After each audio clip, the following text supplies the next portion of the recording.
Hello friends, welcome back to channel Civil Engineering Academy. In the last video we covered one-way slab, two-way and cantilever and continuous slab.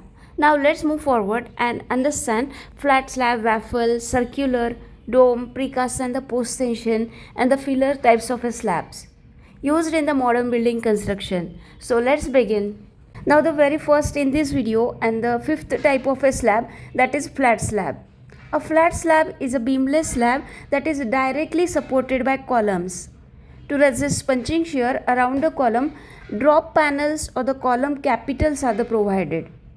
And this type of a slab offers a plain ceiling surface and allows the flexibility in the space planning. It also simplifies the formwork and the speed up the construction. This image shows the flat type of a slab. Now we'll move towards the advantages, disadvantages and the uses of flat slab. Then we'll check the advantages first. Flat slab provides the clear and the beamless space. Then it reduces the overall building height and it is easier in the installation of electrical and the mechanical systems. Also it is good in the aesthetics. Now we'll move towards the disadvantages as it is having the high punching shear at the column supports. It requires the additional reinforcement near columns and it is not ideal for the very large spans. This type of slabs are used in the commercial buildings, hospitals, parking garages and the hotels. So this is about the flat slab. Now we'll move towards the next type of a slab, that is a grid or the waffle slab. A grid or waffle slab consists of a thin slab supported by ribs running in the both directions, forming a waffle-like pattern. And these ribs carry most of the load, allowing the slab to span long distances with minimal deflection. Then, formwork is created using the special molds to produce a rib underside. And the thickness of this type of a slab is small, but the ribs provide high strength and the stiffness. The images show the grid or the waffle type of a slab. Now we'll move towards the advantages, disadvantages and the uses of grid or the waffle type of a slab. Advantages: it can cover a large column free spans. Then it reduces the self-weight and the material, so produce the economical type of a slabs, and it is visually appealing soffit patterns. And in disadvantages, we can say it is a complex and the expensive formwork. Then labor intensive and the time consuming.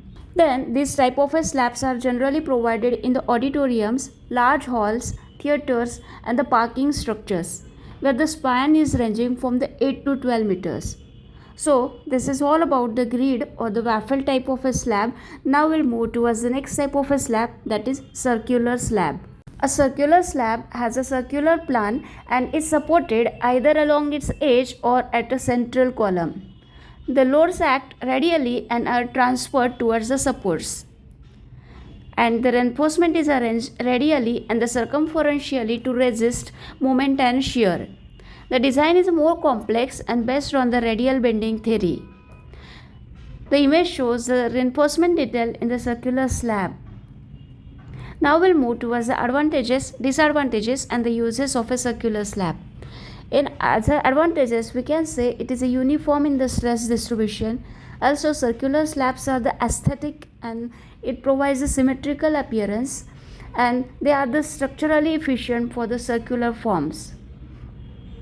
But they are the complex in the analysis and the formworks and rarely used in the conventional buildings. They are generally used in the circular water tank, silos, manholes and the round buildings. So this is all about the circular slab. Now we'll move towards the next type of a slab, that is dome slab. A dome slab. A dome slab has a curved surface and behaves structurally like an arch or a dome. It carries load mainly through compressive forces and minimizing the bending stresses. The curved shapes allows a large span without interior supports, and domes are constructed using formwork or centering, and the reinforcement is placed in the meridional and circumferential directions. Now the advantages, disadvantages and the uses of a domed slab. In the advantages, we can say it covers a large areas efficiently. Then it is excellent in the load distribution, and this type of slabs are the attractive in the architectural design. But in the disadvantages, we can say it is difficult and expensive to construct, and it requires a skilled labor and precise formwork. This type of slabs are used in temples, mosques, auditorium, and the monumental buildings. So this is all about the dome slab. Now we'll move towards the next type of a slab, that is a precast slab.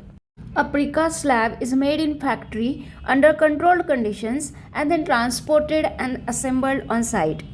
They can be solid or the hollow core slabs depending on the design needs. The process ensures the consistent quality, reduced waste, and the faster project completion. And joints are connected using steel coupler or grouting material for continuity. These are the images showing precast slab on site. Then we will move towards the next point, that is advantages, disadvantages, and the uses of precast slab. Then in advantages, we can say they are the faster in the construction and the better in quality control. They reduces site labor and the formwork, and it is weather independent in casting. Then in disadvantages, we can say it requires a heavy lifting equipments. Then transportation adds extra cost. Then joint must be carefully treated to avoid leakage or the weakness. If we talk about the uses of a precast slab, then these are used in the modular buildings, mass housing, and the bridges. They are suitable for the repetitive designs also. So this is all about the precast slab. Now the next type of a slab is a post-tension slab. A post-tension slab is a type of a pre-stressed slab where the high-strength steel tendons are placed inside the ducts and stressed after the concrete hardens. And this creates the compressive forces in the concrete which contracts the tensile stresses and allowing the longer spans and the thinner sections. This technology controls cracks and the reflection effectively. This image shows the post-tension slabs, means the reinforcement in the post-tension slabs having the tendons in the ducts.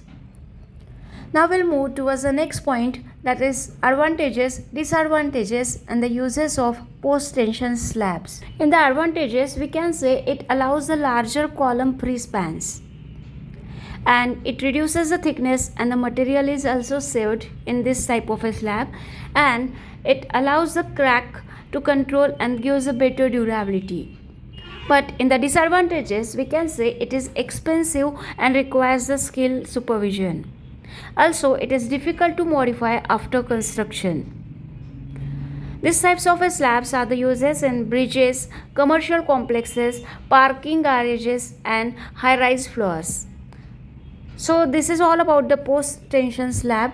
Now we'll move towards the next type of a slab. Now the next type of a slab is a filler slab. A filler slab is a sustainable and the economical form of a RCC slab where the non-structural portion of a concrete in the tension zone is replaced with the lightweight filler materials like clay, tiles, bricks, or the hollow blocks. This reduces the self-weight and improves the thermal insulation without affecting the structural strength.